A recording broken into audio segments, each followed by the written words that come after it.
মামলা বাণিজ্য করার যে ব্যাপারটা, আমি শখানেক মামলা দিলাম বা ৩০০ মামলা দিলাম এবং ৩০০ জন মানুষকে ফাঁসায় তাদেরকে ভয়ভীতি দেখায়, দেন তাদের কাছ থেকে চাঁদা দাবি করলাম। যখন চাঁদা দিল তখন আবার তাদেরকে ছেড়ে দিলাম।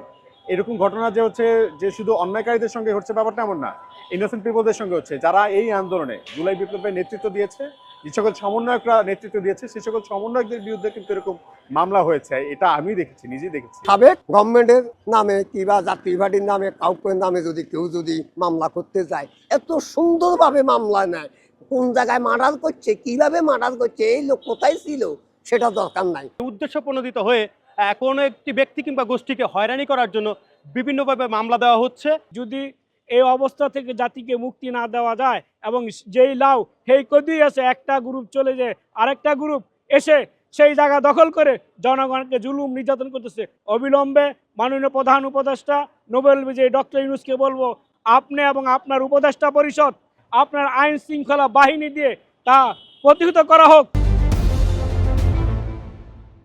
বর্তমান সময়ে অনেক মামলা করা হচ্ছে, তাতে অনেক নিরপরাধ ব্যক্তিদেরকে আসামি করা হচ্ছে, এমন মন্তব্য করে বরিশালে একটি অনুষ্ঠানে বর্তমান স্বরাষ্ট্র উপদেষ্টা লেফটেন্যান্ট জেনারেল অবসর মোহাম্মদ জাহাঙ্গীর আলম চৌধুরী বলেছেন, যারা হয়রানি করার উদ্দেশ্যে নিরপরাধ ব্যক্তিদেরকে মামলা দিচ্ছে তাদের বিরুদ্ধে ব্যবস্থা গ্রহণ করবে সরকার।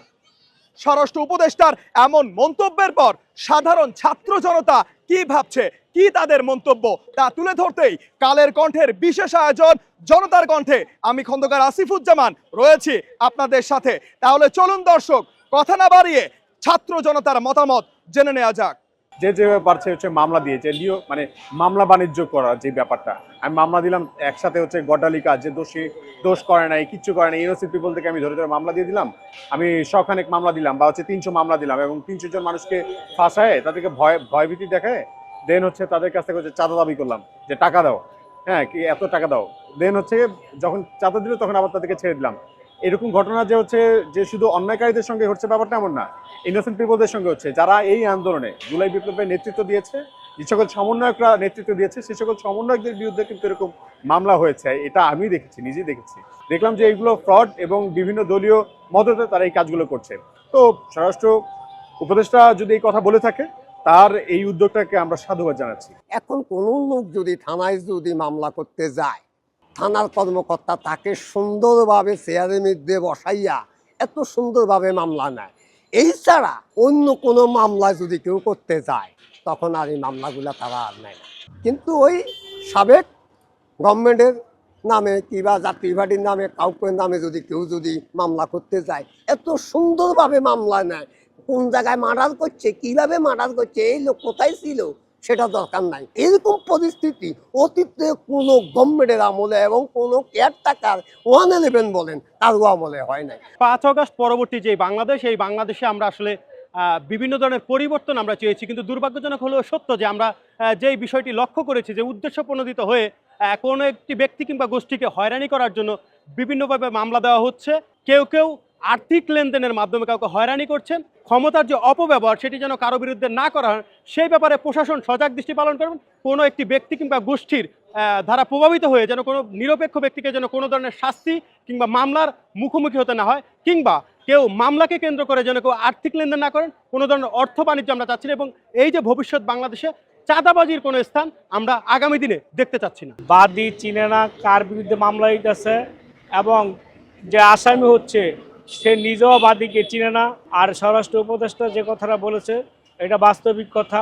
আমি স্বরাষ্ট্র উপদেষ্টাকে বলবো, যে সকল মিথ্যা মামলা ব্যক্তি বিশেষে রাজনীতি প্রতিহিংসাকে বাস্তবায়ন করার জন্য যে মামলাগুলো দিচ্ছে, এই মামলাগুলো তালিকাভুক্ত করে এই মামলাগুলিকে অবিলম্বে প্রত্যাহার করা। যদি এই অবস্থা থেকে জাতিকে মুক্তি না দেওয়া যায় এবং যেই লাউ সেই কদি আছে, একটা গ্রুপ চলে যায় আরেকটা গ্রুপ এসে সেই জায়গা দখল করে জনগণকে জুলুম নির্যাতন করতেছে, অবিলম্বে মাননীয় প্রধান উপদেষ্টা নোবেল বিজয়ী ডক্টর ইউনূসকে বলবো, আপনি এবং আপনার উপদেষ্টা পরিষদ আপনার আইন শৃঙ্খলা বাহিনী দিয়ে তা প্রতিহত করা হোক। এখন তো আওয়ামী লীগ ক্ষমতায় না, তারপরও দ্রব্যমূল্যের দাম কমে না।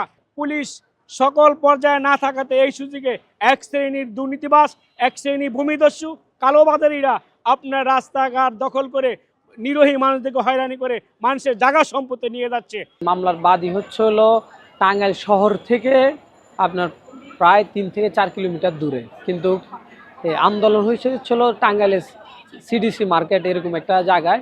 কিন্তু যে বাদী তার কোনো ক্ষতিগ্রস্ত হয় নাই, বা হচ্ছিল মামলাগুলো এমনভাবে সাজানো হচ্ছে যে মামলাগুলো কাগজের কোনো দামে নাই। যারা মামলা বাণিজ্য করতেছে তারা নির্দিষ্ট একটা দলের বা কয়েকটা দলের সাথে তাদের ভালো সম্পৃক্ততা রাখার কারণে এই মামলাগুলো মূলত হচ্ছিল, যারা বাদী তারাই জানে না যে হচ্ছিল মামলাগুলো কিভাবে হচ্ছে বা কি করতেছে, শুধু বাদীদের নামগুলা উঠে দেওয়া হচ্ছে আর কি। এই মামলায় আপনারা জানেন অনেকের পরিবার আজকে দেখা যায়, আমার পরিচিত অনেকেরই যাদের পরিবার আজকে নিঃস্ব হয়ে গেছে মামলার কারণে।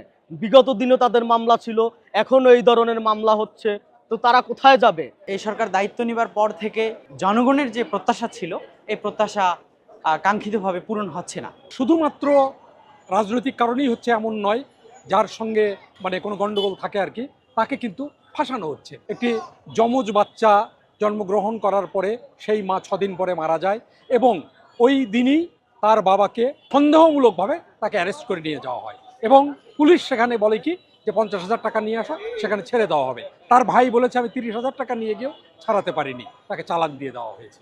এই যে ঘটনা, এই ঘটনাগুলো তো ঘটছে।